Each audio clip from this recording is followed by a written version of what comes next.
When you had talked about that as being a litmus test and a challenge for your team, how do you think they came through it? Well, we did a good job. I thought guys battle. They're one of the best teams in the league. You know, they've been there. They're one of the favorite teams in the league. They have a lot of all-star players on their team.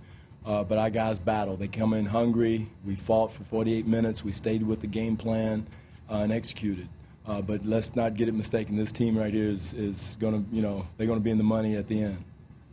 You got performance from Kyle and Jamar as the leaders of the team that out of nowhere. Like they just were great. Who's that? Kyle and yeah, Jamar. Both guys. Kyle had 14 assists, was huge, you know, and they tried to get him off his three-point shot, but he did a good job of running the team. DeMar, we've been, you know, getting him an extra blow, extra time, trying to cut his minutes down to keep him fresh going in. He's still got 39 minutes, but we're trying to keep him down. But I think the intermediate blows help him down the stretch. It sort of seemed like he made adjustments as the game went on. He sort of found those shots that he's been getting previously as opposed to getting up more. Yeah, I thought he read the screens, Eric, how they were playing him on the screens and whether he was going to fade it, curl it, or pop it, whatever, you know. He took what the defense gave him, and that's another step in his growth, is reading what the defense gave him, not just, you know, being robotic in his play. And, you know, that's a huge step for him. And another guy I thought did a heck of a job defensively tonight was T. Ross. I thought his hands defensively did a heck of a job. He's guarding one of the best wing players in the league right now, Paul George. You know, Paul George is coming in and was really balling. And T. Ross did a heck of a job of staying up into him, not really giving him open looks, making him work for every inch that he got.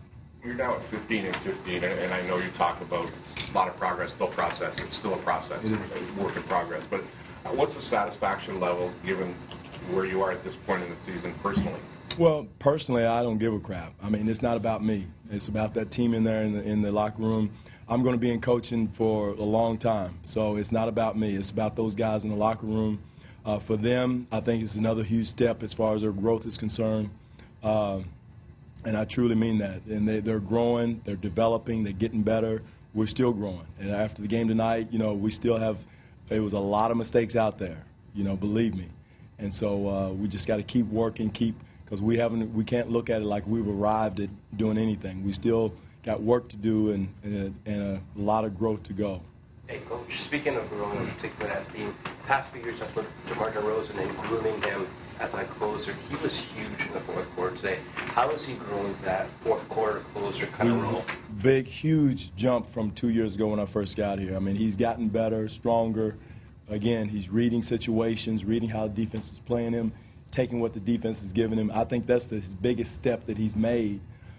Shot selection, he's more efficient in his shot selection.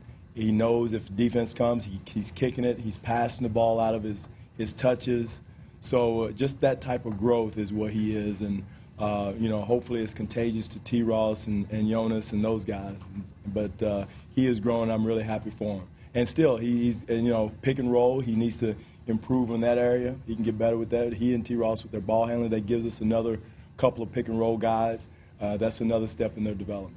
What do you say about Kyle being willing to step in there against anyone, give up like a foot and a half against him or a huge player? Kyle, we keep a chart, Ryan, of all the charges, and he's blowing it off. I mean, he's way ahead of everybody as far as charge taking is concerned. So it's not unusual. He's a tough kid. He's willing to give his body up for the team, you know, and he just has a knack of taking charges. He said it was about the players in the locker, not about you. Like, just looking at them, I mean, you beat the best team in the West, you beat the best team in the East. Would you say their confidence is at an all-time high right now? It should be. It should be. But that doesn't mean that we've won a championship or anything. You know, that's what I'm saying. We're still growing. We still got a young team in that locker room. Their age hasn't changed. So we're excited. We're happy. You know, I'm happy for them. And but yet and still, we still have to have attention to detail and continue to grow and get better as a team. Are you noticing that the team is displaying a lot more calmness and they're not panicking on the floor, and that's leading to their performance? That's now this goes to their growth, and DeMar's growth as a player, growth as a as in reading the situations, not panicking, understanding that if we stay with what they're doing, staying attention to detail, that good things will happen. And the last couple of weeks, it's been about what we've been doing, what we're doing defensively, what we're doing offensively, and not really worrying about who the other color jersey is. And I think that's been huge for us.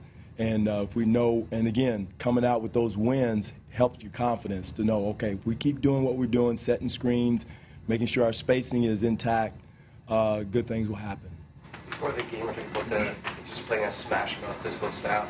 Today, when they pushed your players, just not like physically pushing, but like just challenging them on the court, DeMar DeRozan, Hansbrough, a lot of your guys really stepped up that challenge. And huge. I mean, again, you know, last year or even 2 months ago this time, we wouldn't have, I don't know what we would have done, you know, but we were meeting the challenge. We've got to continue to do that. Again, consistency in this league is huge. And, you know, swagger is great when you have it, but it's a fleeting thing if you don't hold on to it. Coach, did you try to bring it to Indiana in that same smash mouth manner, or did you try to lead by example? We tried to hit first. We tried to go in the game understanding what they were going to try to do to us. They're, again, one of the elite teams in the league, one of the best coached teams in the league. You know, I've got 2 good friends on the coaching staff. Pop and I were coached together in Dallas, and Nate and I were together in Seattle. And I've known Frank for a long time. They're one of the best coaching staffs in the league. So, you know, they're going to be in the money before it's all said and done. Coach, what kind of a stepping stone is a game like this in the development of Jonas Valanciunas, the way he went up against Roy and, you know, really kept him under control for the most part? It's huge. Again, he's growing. And again, after you watch the film, it's a million mistakes by he and you know, as a center. But he's growing, he's learning, he's understanding angles, he's understanding when he can get his shot. You know, I think once he understands when he can get more of them, he's going to be even better. I think he's turning down shots he should take and have confidence in that shot because they're giving them to him. So once he does that, it's a lot of other little things defensively. But again, I'm proud of him. I'm happy for him. But again, he's got to continue to stay hungry and to continue to grow. Thank you.